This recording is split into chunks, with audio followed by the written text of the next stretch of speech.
Bonjour à toutes et à tous, c'est Jonathan Caparo, journaliste et pronostiqueur hippique depuis 2012. Bienvenue sur ma chaîne consacrée aux courses hippiques, là où la passion se vit au rythme des sabots. Alors avant de rentrer dans le vif du sujet, cette vidéo étant consacrée au vendredi 26 septembre, permets-moi de vous demander de t'abonner à cette chaîne, de liker la vidéo, de la partager auprès du plus grand nombre, afin que cette communauté commence par jingle.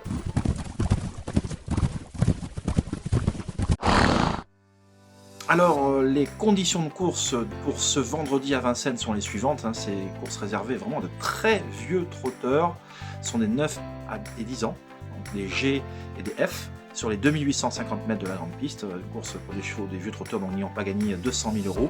Donc c'est un lot homogène, puisque le moins riche a 180 000 passés, et le plus riche, la plus riche Galinette Bleue, est seulement à 190 € du plafond des gains. Donc un engagement bien évidemment coché sur un programme, puisqu'ils sont tellement rares. Et donc tout le monde, tous les vieux trotteurs, tous les vieux et les entourages ont visé cette course parce qu'elle est vraiment très très belle pour eux, parce que habituellement ils affrontent des jeunes, des étrangers, et bien évidemment leur tâche est, ils sont complètement barrés. Là c'est vraiment un peu leur prix d'Amérique. Voilà, pour présenter cette course-là. Alors parmi eux, je ne veux pas vous parler de celui que je préfère, puisque celui que je préfère, celui que je vois, et celui pour lequel je compte beaucoup, c'est à ma communauté que je réserve sur mon site www.jcaparos.fr. Tous les liens sont sous la vidéo pour les jeter un petit coup d'œil. Et d'ailleurs, jetez un petit coup d'œil et n'hésitez pas à interagir avec moi, à m'envoyer vos commentaires tous les jours. Je trouve toujours à un moment, même si c'est le lendemain, le surlendemain, pour vous répondre. Pour moi, c'est très important pour le référencement, mais également pour l'humain avant tout, parce qu'on est là pour échanger. Et je pense qu'on vit dans une société où l'humain est complètement parti, et une société complètement matérialiste, et je le déplore.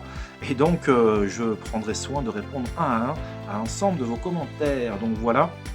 Mais l'un de mes préférés, en tout cas, et celui qui figurera assez haut dans l'ensemble de la presse hippique, eh bien, on pourra citer le 14 Goloso de Brie.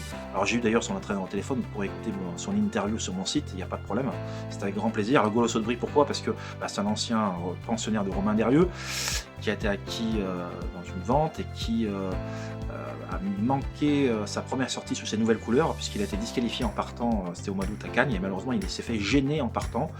Et auparavant, ce cheval avait aligné les succès, et c'est un cheval qui vieillit remarquablement bien, et je pense qu'il a encore un peu d'argent à prendre dans ces vieilles catégories. Donc je vous dis, ces courses-là sont rares, elles sont cochées dans un programme, il ne faut pas faire n'importe quoi, et on est allé chercher quand même Benjamin Rochard.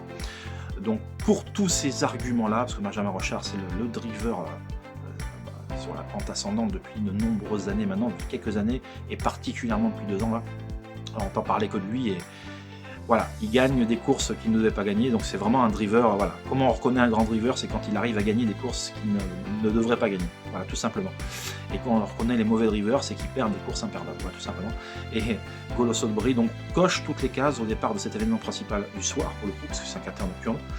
Et voilà pourquoi il sera retenu très haut dans l'ensemble de la presse. Je vous dis, j'ai une autre info que je sens très bien, un chat qui m'a beaucoup plu la dernière fois, j'insiste là-dessus, donc n'hésitez pas à venir retrouver mon analyse sur mon site internet.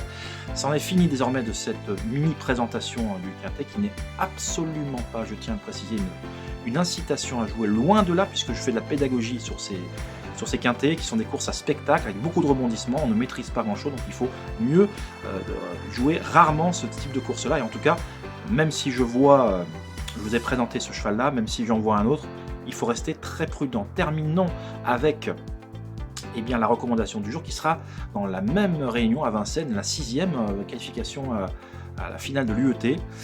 Alors l'UET, c'est tous les ans, c'est réservé à des 4 ans, et ça sacre le meilleur 4 ans européen. Et donc là, il y a une espèce de batterie, donc chez nous, une demi-finale. Et bien évidemment que le 604 Frank Gio aura ma préférence. Alors il y a 2 chevaux qui sont au-dessus de la mêlée, on va pas tourner autour du pot, c'est Frank Gio et Lovino Bello. Lovino Bello qui vient de pleinement nous rassurer dans le critérium des 4 ans, mais qui courra de manière un peu rapprochée, puisqu'il vient de courir le 13 septembre là, il courra même pas 2 semaines, à 13 jours. Bon. Voilà, mais c'est un cheval de vitesse qui est un peu parqué en dehors, mais le but pour lui, ça sera de se qualifier pour la finale et de prendre une belle place. Mais je préfère Frank Gio, parce que là, lui, il a la carte de la fraîcheur. On l'a revu, la dernière fois qu'on l'a vu en France, c'était au mois d'août. C'est un vrai cheval complet, qui ne manque pas de vitesse, qui peut employer toutes les tactiques, et pour toutes ces raisons, je pense qu'il ne va pas taper loin. Alors c'est un pari pas du tout spéculatif, je ne suis pas là pour ça. Là, je suis là pour essayer de me faire un nom sur la sphère YouTube, mais toutes mes exclusivités, Dieu sait qu'il y en a, au moment où je fais cette vidéo, j'avais chaudement recommandé depuis plusieurs jours le Chaboté qui s'est imposé, certes à une cote le favori, mais c'est pas un favori à 1,50 €. Et donc, toutes ces exclusivités-là, soit 3 contre 1, 8 contre 1, 13 contre 1, il y a Inside Spoken, il y a vendredi dernier, il y a eu encore une débutante qui a très bien débuté il y a peu, j'étais sur le coup. Voilà. Il faut revenir trouver ces informations sur mon site, je vous laisse, et on se dit à plus tard pour une autre vidéo. En tout cas, la prochaine sera consacrée au samedi 27 septembre. Merci de m'avoir écouté et on se dit à très vite. Bye bye.